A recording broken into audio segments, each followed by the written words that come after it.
Imagine a ruler so mad, a mother on worship his horse, married his sister, and declared war on the sea. This is not fiction, this is history. And once you hear it, you will never forget his name, Calígula. Roma, año 37 después de Cristo. Las calles están llenas de júbilo, por fin tienen un nuevo emperador. Su nombre oficial suena imponente, Cayo Julio César Augusto Germánico. Pero todos lo llaman de una forma casi cómica, Calígula. Botitas. Y al principio, parecía un sueño hecho realidad. Liberó prisioneros, organizó juegos colosales, arrojó monedas a la multitud como si fueran confeti. La ciudad vibraba. Tras el oscuro reinado de Tiberio, este joven carismático parecía la luz que Roma necesitaba.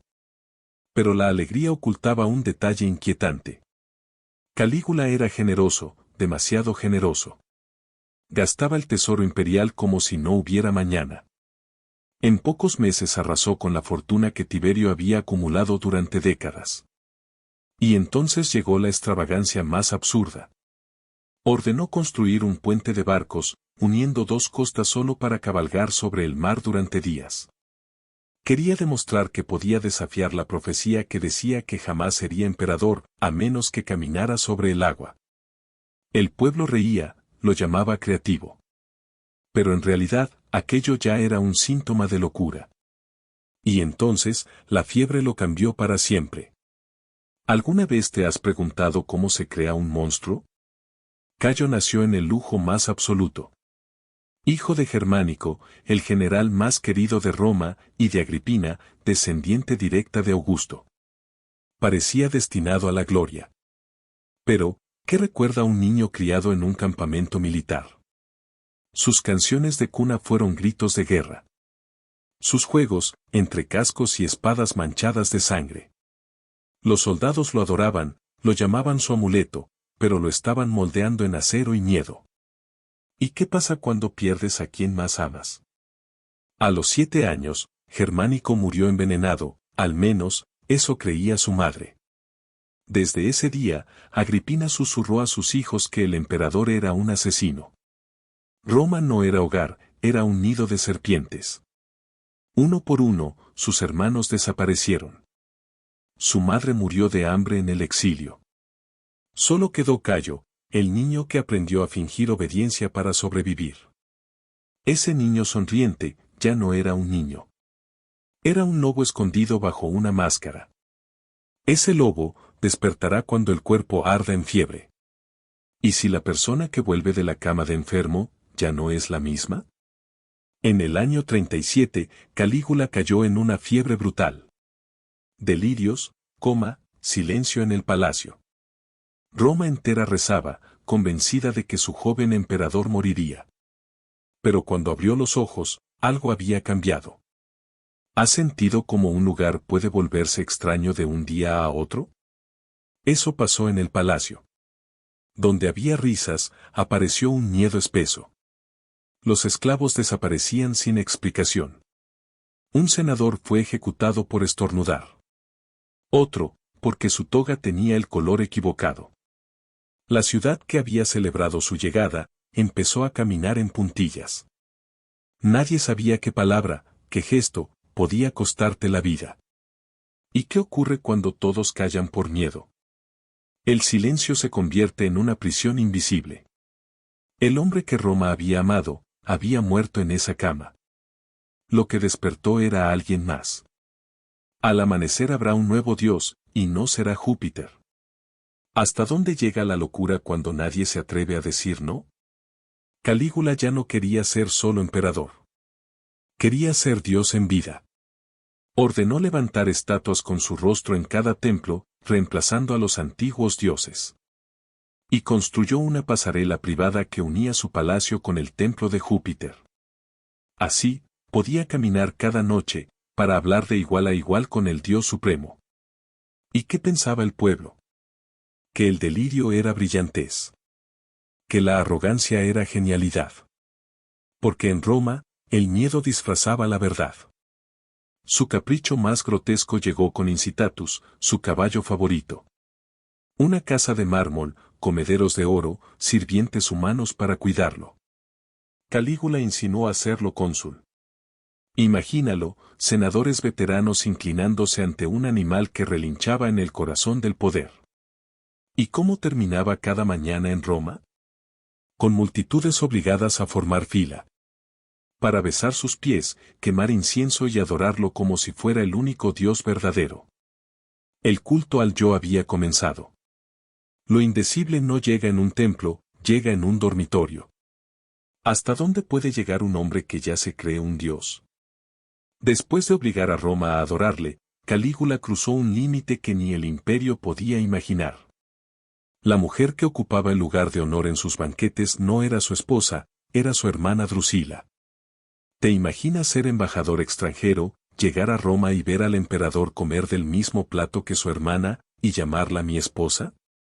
Roma había visto de todo, emperadores crueles, cobardes, borrachos. Pero nunca había visto un emperador que convirtiera el incesto en política de Estado. Drusila no fue un secreto. Recibió el título de Augusta, un honor reservado solo para emperatrices. Su rostro apareció en monedas. Era tratada como la verdadera consorte imperial. Y cuando Drusila murió en el año 38, Calígula se quebró. Prohibió risas, fiestas, celebraciones. Declaró duelo oficial para todo el imperio. Y luego dio el paso más perturbador, la convirtió en diosa. Levantó templos en su honor, ordenó sacerdotes exclusivos, y cada noche hablaba con su estatua, como si aún estuviera viva. Si podía retenerla del lado de los dioses, ¿qué más se atrevería a desafiar? Si vence a la muerte con un rito, ¿por qué no vencer al mar con una orden? ¿Y si un emperador pudiera declarar la guerra al mismísimo mar? Tras convertir a su hermana en diosa, Calígula buscaba una nueva hazaña. Quería conquistar Britania, pero al llegar a la costa de Galia, cambió de planes. Miró las olas y gritó, Neptuno me desafía. ¿Puedes imaginarlo? 8 legiones formadas en la arena, más de 200.000 hombres, listos para atacar al océano. Calígula dio la orden, ataquen. Jabalinas volaron directo al agua. Espadas golpearon las olas. Soldados recogían conchas como botín de guerra. La playa se llenó de gritos, acero, espuma y arena manchada de vergüenza. Y como si fuera una gran victoria, escribió una carta al Senado. Había derrotado al dios del mar. Las conchas fueron llevadas a Roma en carros triunfales, escoltadas como si fueran tesoros. ¿Te imaginas a los ciudadanos viendo desfilar algas y piedras húmedas como prueba de la gloria imperial? Nadie se atrevió a reír. El miedo obligaba a fingir que aquello era un triunfo real. Después del mar, tocará al hombre, su dolor como espectáculo. ¿Y si la vida cotidiana pudiera convertirse en un espectáculo mortal? Calígula transformó el anfiteatro en su laboratorio personal. Ya no eran solo gladiadores, ahora eran ciudadanos comunes lanzados a la arena. Panaderos, artesanos, incluso senadores menores. Los llamaba sus gladiadores por error. ¿Puedes imaginarlo? Un hombre arrancado de su casa al amanecer, armado con una espada oxidada, obligado a luchar contra un profesional sediento de sangre. El público miraba, paralizado entre horror y fascinación. Pero eso era solo el inicio. En sus banquetes, Calígula interrumpía la cena con ejecuciones improvisadas. «Mátenlo ahora», decía señalando a un invitado. Y todos seguían comiendo, fingiendo normalidad, mientras la sangre manchaba el mármol. Por curiosidad, mandaba crucificar hombres boca abajo, solo para ver cómo se acumulaba la sangre. Para él, el dolor humano era un experimento, un arte macabro. ¿Y qué aprendió Roma? A callar. A no sentir. A fingir indiferencia para sobrevivir. Porque aplaudir era peligroso, y quejarse era peor. Y mientras Roma mira, la economía se desangra. ¿De qué sirve el terror, si el imperio entero se muere de hambre? Tras años de juegos sangrientos y excesos, el tesoro imperial estaba vacío. Calígula necesitaba dinero, y su solución fue tan brutal como absurda. ¿Puedes imaginar pagar impuestos por respirar? Así era en Roma. Un 50% sobre propiedades, un 30% sobre herencias, un 25% sobre transacciones y un impuesto especial por el simple hecho de existir bajo su dominio. Cuando eso no alcanzó, inventó las subastas imperiales. Forzaba a ciudadanos ricos a comprar objetos que ni siquiera existían. Acabas de adquirir mis recuerdos de infancia por 500.000 denarios, decía. ¿Y si alguien se negaba? Era acusado de traición y ejecutado. Las provincias quebraban. Los gobernadores rogaban clemencia, ya no quedaba nada que enviar. Mientras tanto, en su palacio, el emperador ordenaba derretir oro para beberlo en sus banquetes.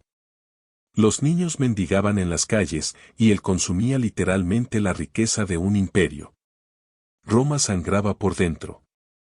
Cuando el dinero calla, hablan las espadas, en los cuarteles nace una pregunta. ¿Hasta dónde llega la lealtad, cuando el emperador se ha vuelto el enemigo? En los cuarteles, un nombre se repetía en silencio, Casio Querea. Un centurión veterano, humillado cada día por Calígula con contraseñas obscenas. Ya no soportaba más. ¿Y si la guardia, en vez de protegerlo, se volvía contra él? Querea reunió a oficiales que habían perdido familia, fortuna y honor bajo este emperador. No eran políticos ambiciosos. Eran soldados que habían jurado proteger a Roma, aunque eso significara matar a su emperador. El plan era simple, y por eso podía funcionar. Un pasillo estrecho conectaba el palacio con el teatro. Allí, lejos de las multitudes pero dentro de la seguridad imperial, lo rodearían y lo cortarían. Pero matar era solo la mitad del problema. ¿Quién tomaría el poder después? La respuesta fue inesperada: Claudio, el tío tartamudo, el hombre que todos habían considerado inútil. El que había sobrevivido precisamente porque nadie lo veía como amenaza. Acceso. Timín. Valor. La decisión estaba tomada. 24 de enero de 41 DC, las antorchas parpadean. ¿Puede un imperio liberarse con un solo golpe de espada? En el pasillo del palacio, Calígula camina confiado. De pronto, Querea desenvaina su gladio. El acero atraviesa carne y hueso.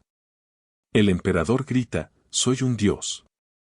Pero la sangre responde lo contrario. Una tras otra, las estocadas caen.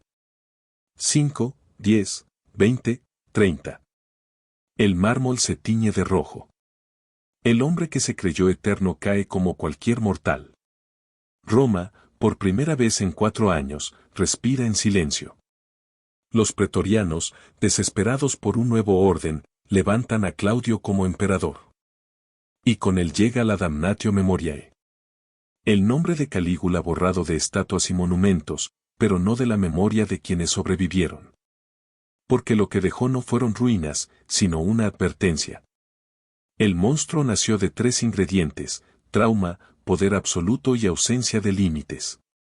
Y esos ingredientes siguen vivos en cada época, esperando repetirse. La pregunta ya no es si habrá otro Calígula. La pregunta es: ¿reconoceremos al próximo, antes de que sea tarde?